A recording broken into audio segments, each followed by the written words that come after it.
Assalamualaikum warahmatullahi wabarakatuh. Bismillahirrahmanirrahim. Alhamdulillahi rabbil alamin wa bihi nasta'in ala umuri dunya waddin. Wassalatu wassalamu ala asyrafil anbiya wal mursalin wa ala alihi wa ashabihi ajma'in. Syukur kita kehadrat Allah SWT dengan limpah kurnia dapat kita bersama lagi pada pagi yang diberkati ini.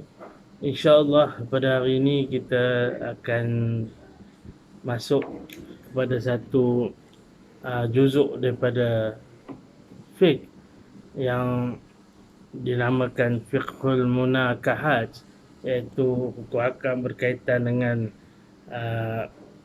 perkahwinan, yang mana insyaAllah kita akan menggunakan kitab Idahul Bab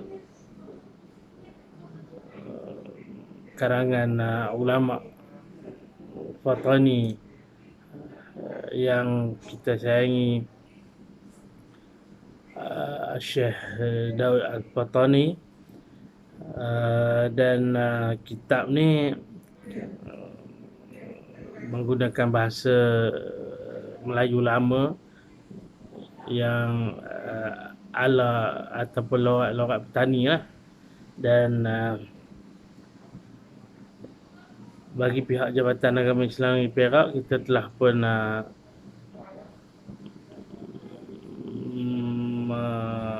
memperbaharuikan bahasa dia sedikit supaya memudahkan orang atau orang ramai atau orang awam untuk membaca kitab ini.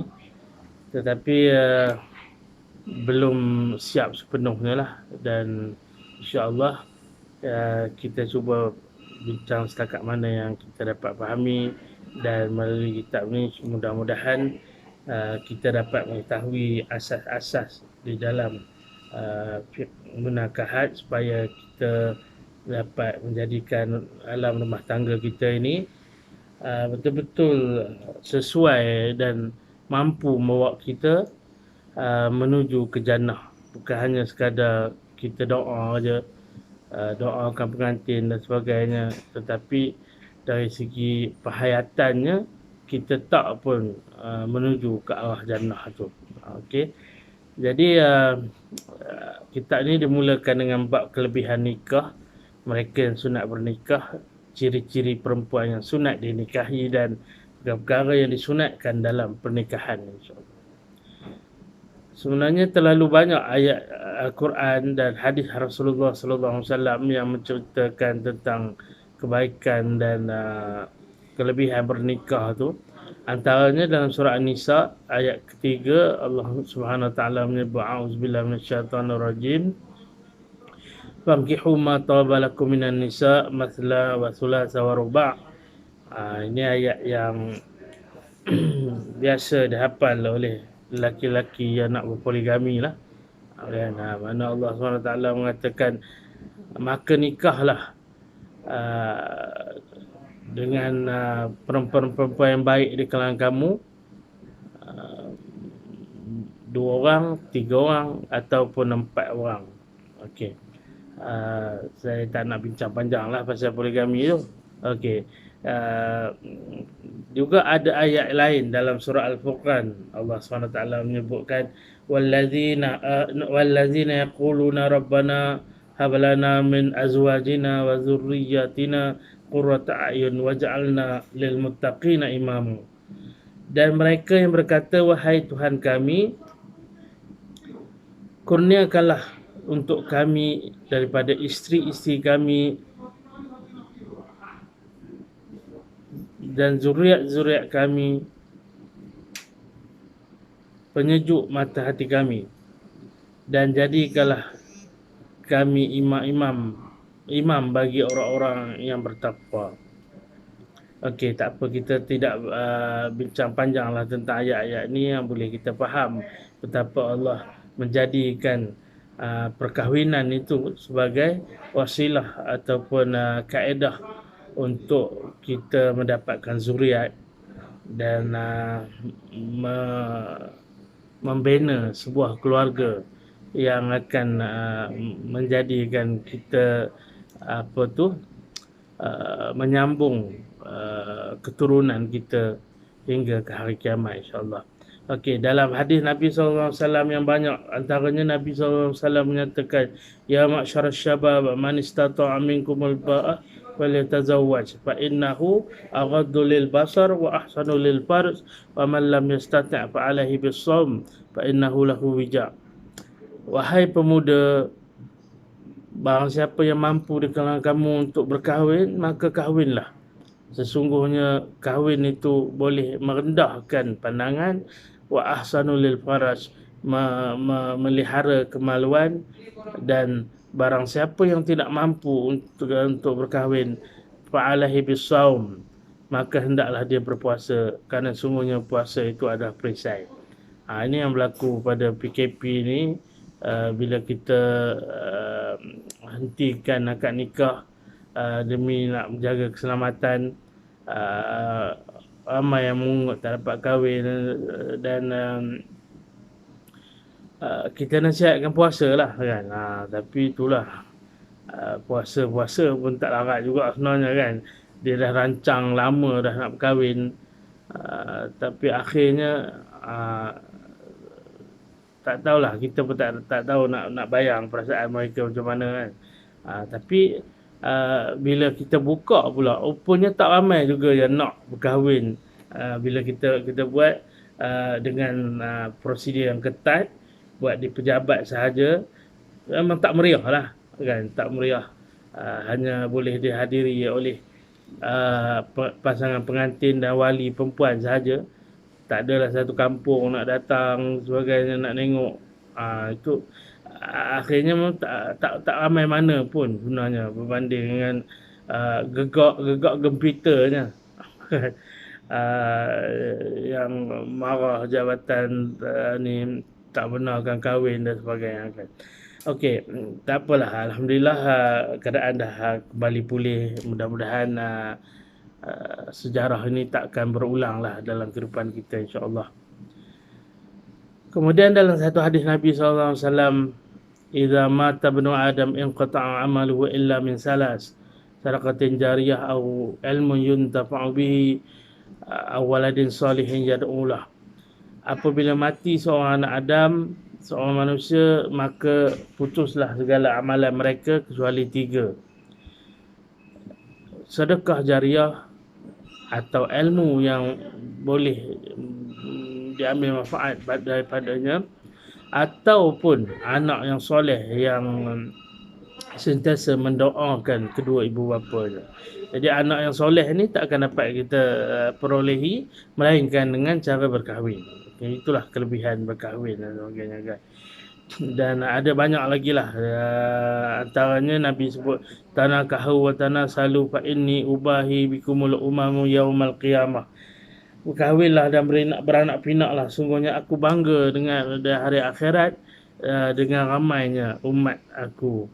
Dalam riwayat lain disebut walaupun dengan anak yang keguguran sekalipun. Okey. Okey, kemudian saya tak baca semualah. Ini mukadimah, cerita tentang banyak hadis tentang galakan sebagainya, dan memang kita tahulah setakat ni semua orang suka nak berkahwin.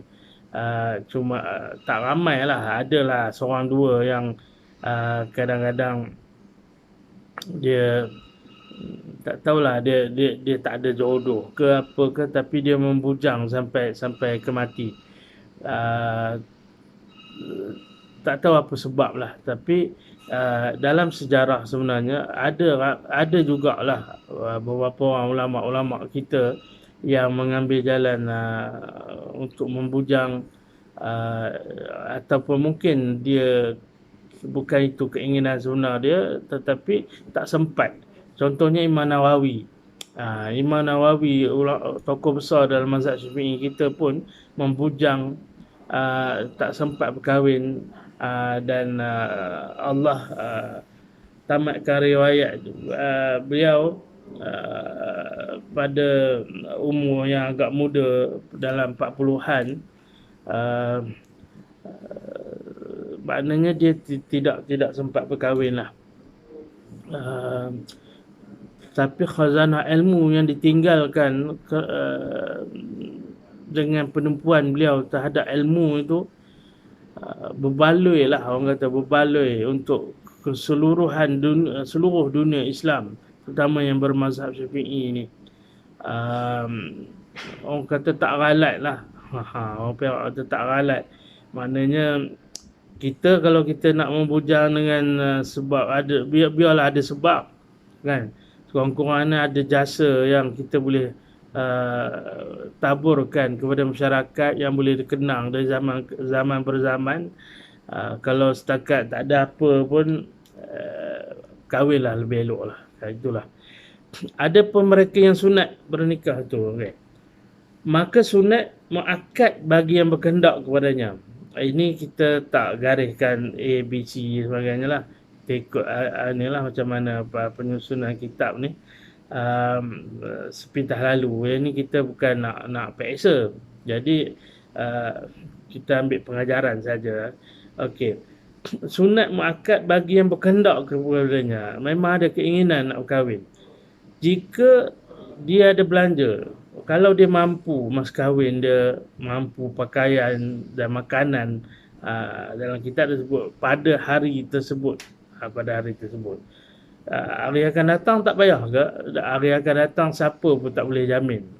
Kita kata kita sekarang ni macam kita mampu, bulan depan tak tahu, esok pun kita tak tahu adakah kita mampu atau tak. Jadi sebab tu yang penting hari dia nak kahwin tu cukup pakaiannya, cukup makannya tu. Maknanya okey. Maka jika tak cukup belanjanya, ketiadaan belanjanya, maka sunat meninggalkannya. Kalau rasa tak cukup, ya sunat ditinggalkan, jangan kahwin lagi lah. Dan sunat dihilangkan keinginannya dengan berpuasa. Itu balik pada hadis tadi lah. Okey. Dan hukumnya makruh jika tidak ada keinginan. Ada orang yang tak ada keinginan. Sebab tu kita nasihatkan sebelum mencapai umur 40-an, usahalah macam mana untuk berkahwin. Kerana selepas umur 40-an dia menurun. Dan akhirnya dia sampai akhir hayat pun dia tak ada keinginan untuk berkahwin dan sebagainya. Dan maka tiada makruh jika ada belanja, tetapi tiada berkeinginan kepada menikah. Tak makruh jika dia mampu, tapi dia tak ada keinginan pula kan. Namun mengasingkan diri untuk beribadat adalah lebih afdal.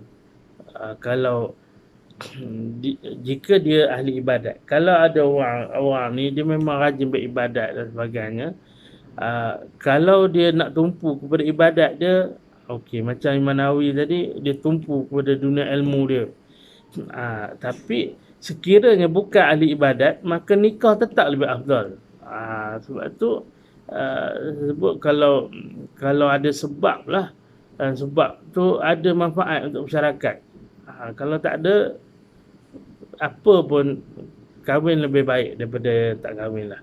Dan jika ada belanja dan penyakit, ada sakit pula, seperti tua, nyanyuk, penyakit yang tiada harapan untuk sembuh, ataupun lemah zakarnya, dan lain-lain, makruh bagi mereka itu menikah jika tiada ada kehendak yang lain. Okay. Maknanya kalau sakit, ada masalah sebagai pun, tak semestinya dia tak perlu pada perkahwinan. Okey. Pada asalnya itu kalau ada sakit sebagai itu makruh lah. Tetapi jika ada kehendak lain seperti khidmat, kasih sayang atau yang lainnya, maka tidak makruh untuk menikah. Contohnya orang tua lah kan. Kita kata nak kahwin ke tak, merepek kamu, dia kata siapa kehendak, dan siapa kehendak tu maknanya dia hendak lah tu. Kita lah kena tolong cari kan.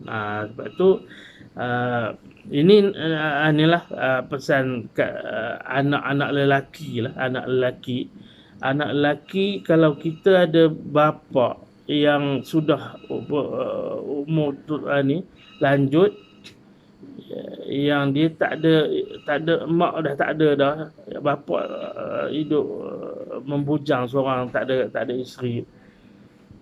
Kita kena tanya dia, betul-betul tanya, dia nak kahwin atau tak. Dan kalau dia tak ada belanja untuk menanggung isteri dia, kita sebagai anak ni wajib kita menanggungnya, kan.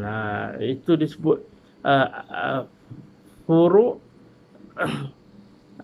ataupun asal tu bapa adalah menjadi tanggungjawab kepada furuk apabila asal tu sudah tidak berkemampuan.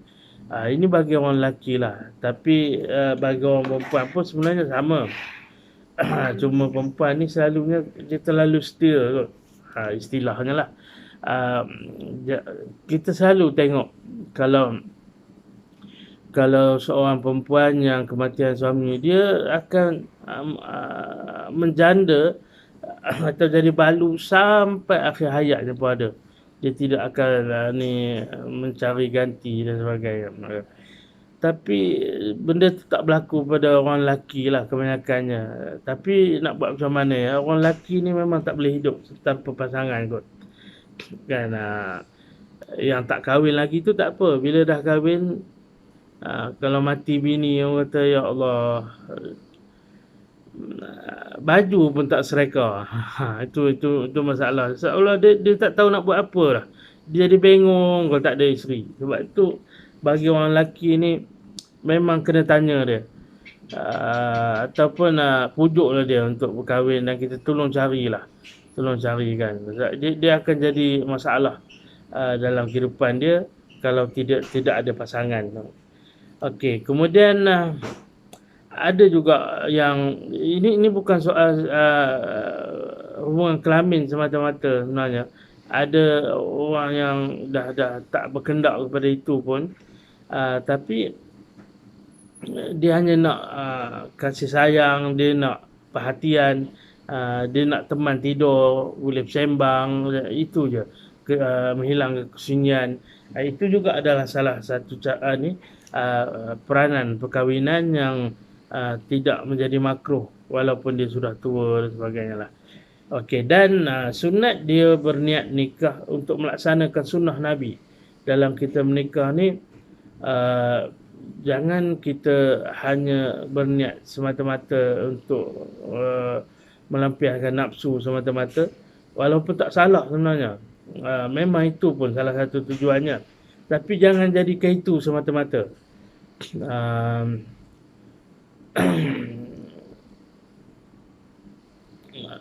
Dan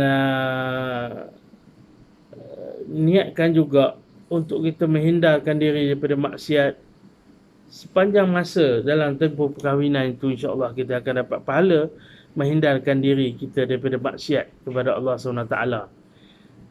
Kalau tidak, dia akan jadi adat biasa je. Sebab tu bila bincang dari segi fiqahnya, ulama khilaf bila ditanya hukum asal kepada perkahwinan ni apa. Hukum asal perkahwinan ni, ada ulama mengatakan harus, ada ulama mengatakan sunat.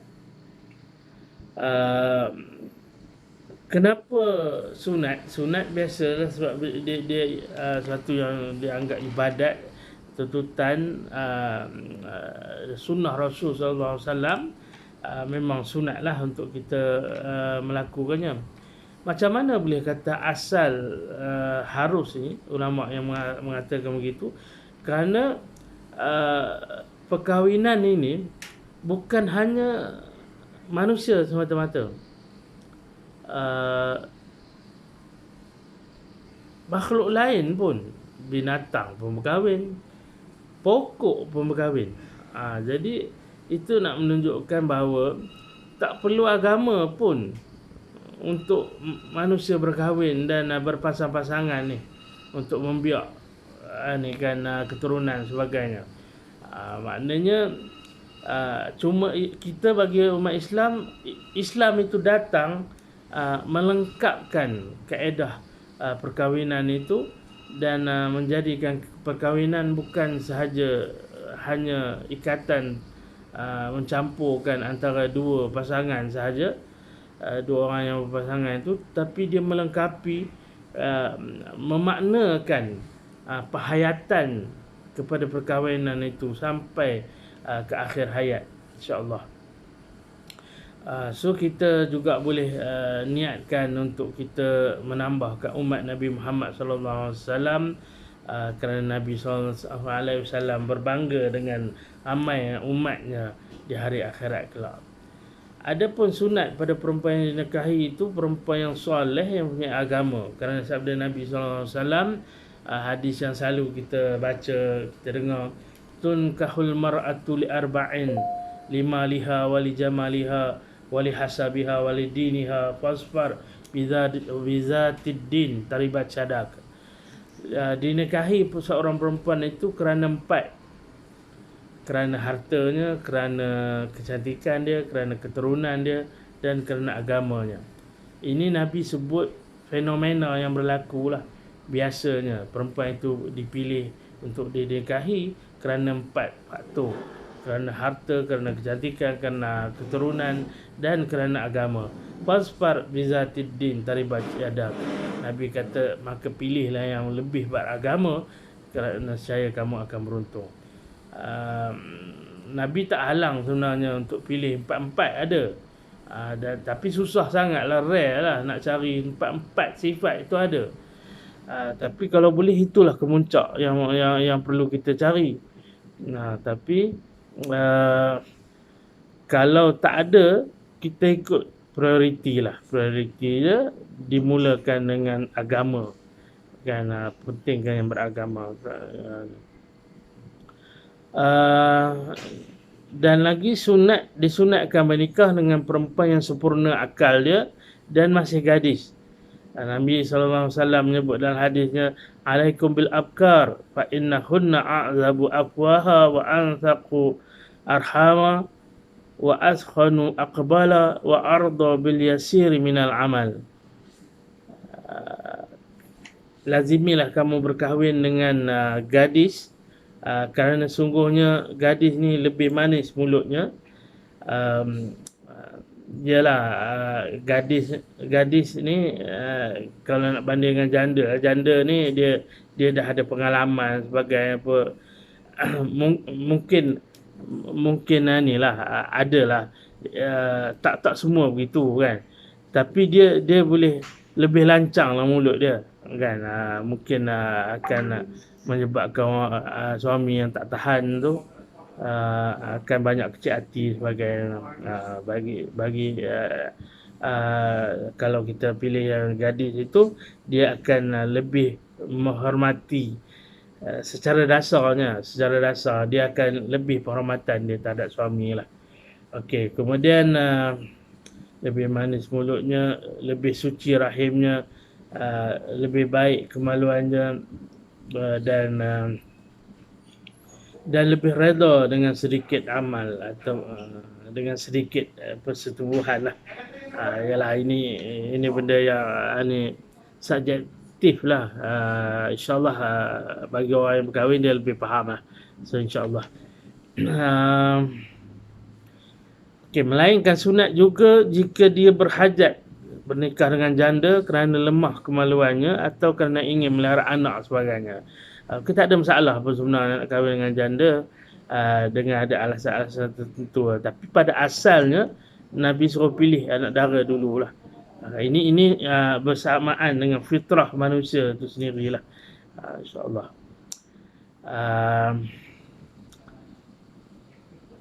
Dan demikian lagi sunat bagi wali perempuan itu menikahkan anaknya dengan lelaki yang teruna, kerana kenikmatan nafsu itu dapat dirasai pada awal perhubungan. Begitulah sebaliknya. Sebaliknya dia tak sebutlah perempuan, tetapi disebut kepada wali. Sebab itu tuan-tuan, dalam perkahwinan ni dia lebih kepada fokusnya ikatan yang dibina antara wali dan dengan bakal suami, bukan sangat dengan perempuan tu.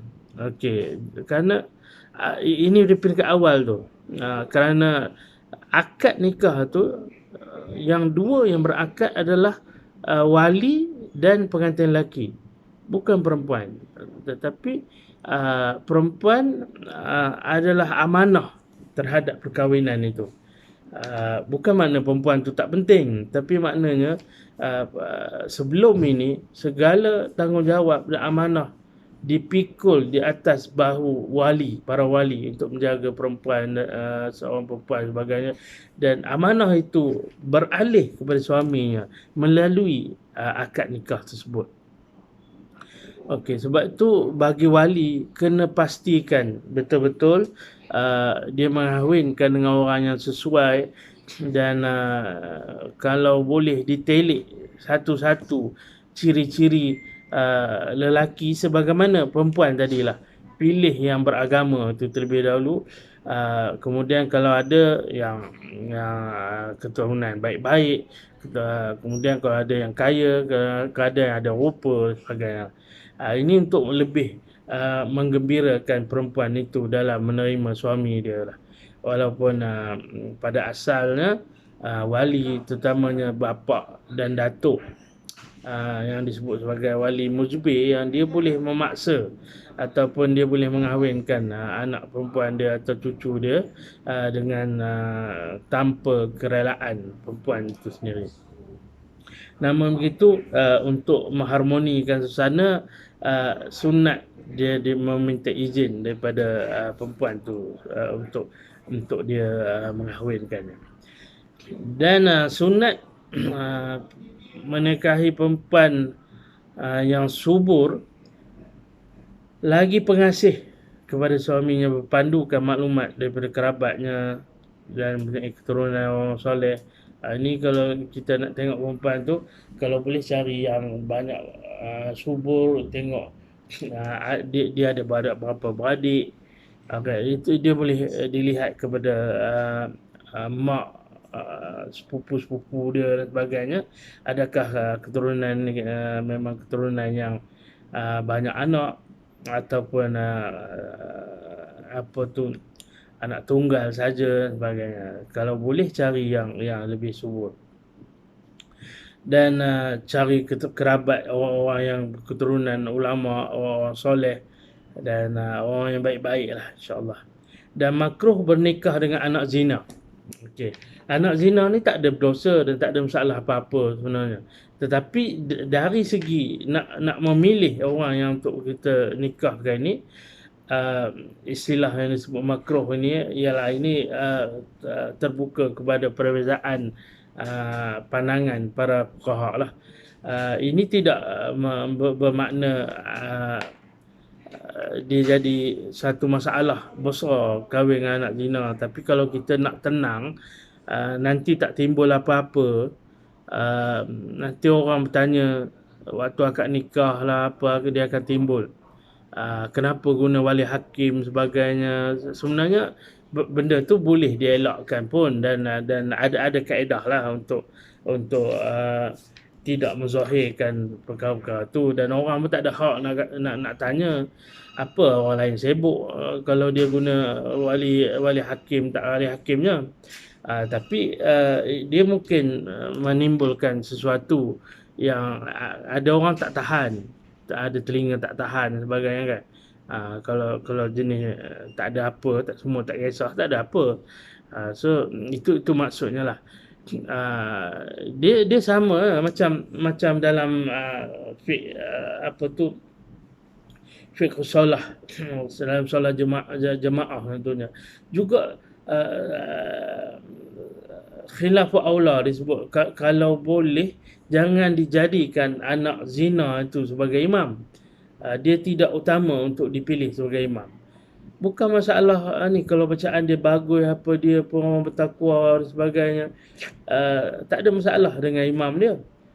Tapi orang akan bertanya, sedap bacaan imam tu, anak siapa lah agaknya.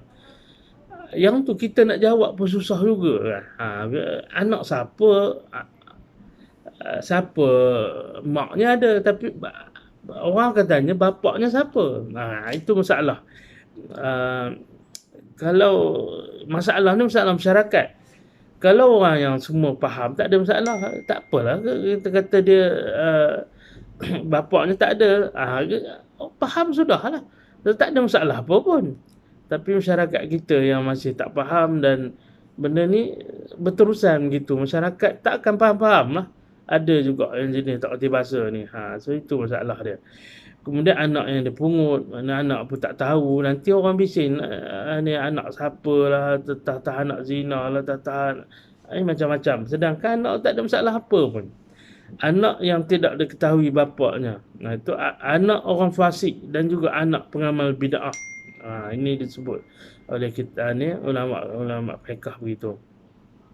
Dan lagi sunat bernikah perempuan yang bukan kaum kerabat yang terdekat, kerana boleh membawa kepada lemahnya syahwat serta melahirkan anak yang lemah, melainkan kerana masalah menghubungkan silaturahim atau melindunginya kerana tiada yang ingin menikahinya. Contohnya sepupu lah.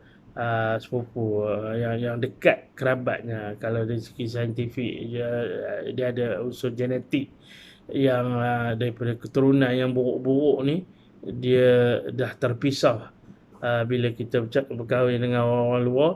Dan bila kita berkahwin pula dengan yang kerabat yang rapat ni, dia bercantum balik genetik yang tak elok ni. Itu je. Sebab tu hukumnya boleh sah berkahwin sepupu. Orang Melayu ada pandangan kata putih wali dia tak. Mana dia kata sepupu ni tak boleh kahwin. Sebenarnya boleh. Cumanya sepupu ni, sebelah lelaki ni, dia boleh ada masa dia sendiri jadi wali. Dia ikut turutannya tu dia jadi wali. Tapi dalam masa sama, walaupun dia yang jadi wali, dia pun boleh juga kahwin dengan perempuan tu sebenarnya. Dia ada kaedah lain lah, kan. Jadi itu aja bezanya. Kita juga tahu dalam sirah Sayyidina Ali juga sepupu kepada Nabi berkahwin dengan Fatimah, anak perempuan Nabi SAW sendiri, kan. Itu tak ada masalah sebenarnya. Tapi sebolehnya carilah orang yang jauh, bagi mengelakkan berlaku apa-apa ni lah yang menyebabkan lemahnya anak tu. Dan lagi sunat perempuan yang berakhlak baik serta yang telah dilihat mukanya dan dua tapak tangannya. Itu nanti kita akan tengok dari segi ni. Disunatkan untuk melihat bakal isteri itu kalau kita nak minang, dan memang kita ada hajat betul-betul kita nak kahwin. Elok dilihat muka dan tapak tangannya. Dua tu saja, tak boleh lebih daripada itu. Muka ni menggambarkan kesucian hatinya, dan dua tapak tangan itu menggambarkan kerajinan dia dalam membuat tugas-tugas harian sebagainya. Kalau kita tak mampu untuk melihat sendiri, boleh diwakilkan kepada wakil untuk melihat, dan boleh berulang-ulang kali untuk melihat selagi puas. Dan juga disebut nantilah, mungkin kita akan jumpa syarat membenarkan untuk bakal suami itu melihat muka dan tapak tangan isterinya itu, walaupun nyorok-nyorok itulah, tanpa keizinan isteri bakal perempuan ini, bakal isterinya perempuan tu memanai dengan kebenaran syarak. Maknanya walaupun perempuan tak bagi pun tengok, curi-curilah tengok pun tak ada masalah. Tapi kena jagalah adab dan sopan dan tidak menimbulkan fitnah lah. Okey. Dan sunat perempuan yang tidak mempunyai anak yang lain, boleh yang tak ada anak lah, iyalah kecuali ada sebab, ada sebab untuk menjaga anak yatim sebagainya. Dan sempurna wajah dan tabiatnya serta tidak berpenyakit bala. Sakit bala ni lah, kobor bala kita selalu dengar kan, ni yang terlalu putih pucat, itulah. Dan jangan dia terlalu tinggi dan terlalu rendah. Boleh yang sederhana. Ini semua bukan masalahnya tak boleh kahwin dengan perempuan yang terlalu rendah, terlalu tinggi. Ini supaya dia tak jadi buah mulut orang nanti apabila digandingkan. Itu je kalau kita nak. Tapi kalau dah berkenan sangat dan ah, tak ada masalah ke, dah tak kahwin pula kawan tu kan. Tapi maknanya dia pun elok cari orang yang sama dengan dia, taklah tinggi sangat nak kan. Yalah selalu orang Melayu saya sebut uh, itulah kalau kalau isteri itu rendah daripada suami dia, okey. Tapi kalau sebaliknya, riuh sekampung lah orang kata, riuh sekampung. Ya Allah, dia kata apa udah apa galah kata mulut orang kan. Itulah. Begitu juga dengan isteri yang lebih tua daripada suami. Tua setahun dua je pun tak ada masalah apa sebenarnya kan. Tapi mulut orang susah kita nak jaga. Okey. Dan makruh bernikah dengan perempuan yang sangat cantik paras rupanya pula dah kan. Maknanya ini akan nyusahkan kita pula lah kan. Cantik sangat, apa tu, dia jadi nyusahkan suami juga kalau cantik sangat ni kan. Dah tak boleh nak tinggal rumah pula kita. Keluar rumah takut habis. Tak tahulah kan, orang yang cantik sangat ni berkerumun orang ni apa keliling rumah pula. Ada banyak timbul masalah lah kan. Tapi kalau boleh benda tu itu ikut suasana tuan-tuan. Fiqh ni ikut suasana. Mungkin suasana ketika tu sekarang ni tak ada masalah lah. Dan cantik sangat, cantik tu pun sebenarnya subjektif. Ada orang tengok cantik, ada orang tengok biasa-biasa je, ala-ala gitu je kan. Tak ada apalah kan. Itu mengikut ni. Macam-macam Allah buatkan rupa kat dunia ni. Masing-masing ada keinginan masing-masing, insya-Allah. Dan sunat bernikah perempuan yang sedikit mas kahwinnya. Ini bergantung pada dia dan walinya lah. Seboleh-bolehnya jangan mahal sangat supaya memudahkan akad nikah ni. Dan jika berlawanan segala sifat yang tersebut itu, maka didahulukan yang beragama, kemudian yang berakal, kemudian yang baik akhlaknya, kemudian yang subur, kemudian yang mulia keturunannya, kemudian yang masih gadis, kemudian yang elok rupa parasnya. Dan sunat diteliti segala susunan ikut turutan sifat-sifat itulah. So ini secara kasar lah kita boleh faham dan tak perlu kita huraian yang lebih tinggi. Okey, untuk akhirnya dan demikian lagi sunat bagi wali kepada perempuan memelihara segala perkara yang tersebut di atas dan berusaha menghindarkan menikahkan anaknya dengan lelaki yang buruk rupanya sebaliknya lah. Dan jahat perangainya, lelaki yang lemah agamanya dan lelaki yang tidak mampu menunaikan haknya, tak sekufu, dan lebih lagi dihindarkan pernikahan itu daripada orang yang zalim, orang yang fasik, yang minum arak atau bid'ah atau yang haram pekerjaannya, maka makruh segala tu. Tetapi haram bagi wali, haram ini tak boleh wali menikahkan perempuan dengan lelaki yang telah diketahui sebagai peliwat. Ini pula lah. Ini memang disebut secara nyata dalam kitab. Jenis peliwat ni memang tak sesuai langsung lah untuk nikahkan dengan mana-mana perempuan. Dan dia akan maknanya ke perempuan tu aja dan menyebabkan penyakit sebagainya kan. Dan ini tuan-tuan adalah prinsip-prinsip asas di dalam kita nak berkahwin dan memilih untuk menerima pinangan dan sebagainya lah. Adapun ini ia bergantung kepada keadaan, suasana, keperluan dan sebagainya lah. Contohnya untuk akhirnya saya nak sebut macam sekufu contoh. Kalau ikut sekufu, orang Arab pun tak sekufu dengan orang Ajam. Pekerjaan seseorang pun tak sama. Memang nanti dia akan disebut insya-Allah kalau kita jumpa nanti. Contohnya anak qadi. Anak qadi tak sesuai untuk berkahwin dengan anak pemungut sampah contohnya. Ini bukan soal kemuliaan, macam mana kita kata, di sisi Allah. Allah tak pandang jawatan seorang tu, yang Allah pandang hanya takwa. Tak ada kemuliaan qadi berbanding dengan pemungut sampah, pengutik sampah ni di sisi Allah, melainkan Allah akan melihat kepada hati dan takwanya. Tapi penilaian masyarakat dia ada. Itu jadi masalahnya. Orang akan bercakap-cakap, macam mana anak qadi kahwin dengan anak pengutik sampah? Dia kata, sudah tak ada orang lain dah ke? Itu nak nutup mulut orang ni jadi masalah. Itu yang disebut tak sekufu tu. Tapi dia tidak bermakna tak sekufu ni tak sah ataupun tak sempurna akad nikah yang dilakukan. Tapi kalau boleh dielakkan, cuba elakkanlah.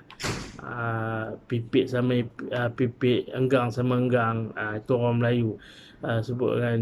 Sebenarnya tak ada apa pun kalau ni, kalau masyarakat semuanya beriman, semuanya berilmu dan saling memahami antara satu sama lain, isu-isu ni tak perlu timbul pun sebenarnya. Jadi sebab itulah saya rasa setakat itu dulu untuk kita peringkat asas ni. Mudah-mudahan kita dapat bersama lagi dalam ni perbahasan akan datang.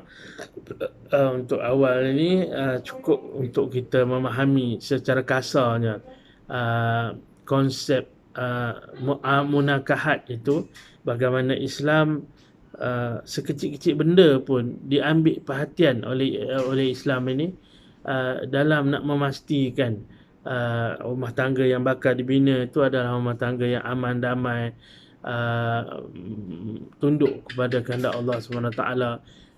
Barulah sesuai untuk kita doakan semoga kekal hingga ke jannah kan. Tapi kalau tanpa ada peraturan-peraturan yang tunduk kita kepada Allah SWT seperti ini, apa nak kita impikan untuk bersama kekal hingga ke jannah tu kan. Jadi saya berhenti dulu setakat ini. Saya yang baik itu daripada Allah, segala kesilapan dan kelemahan saya sebagai manusia. Wabillahi taufiq wa hidayah. Assalamualaikum warahmatullahi wabarakatuh.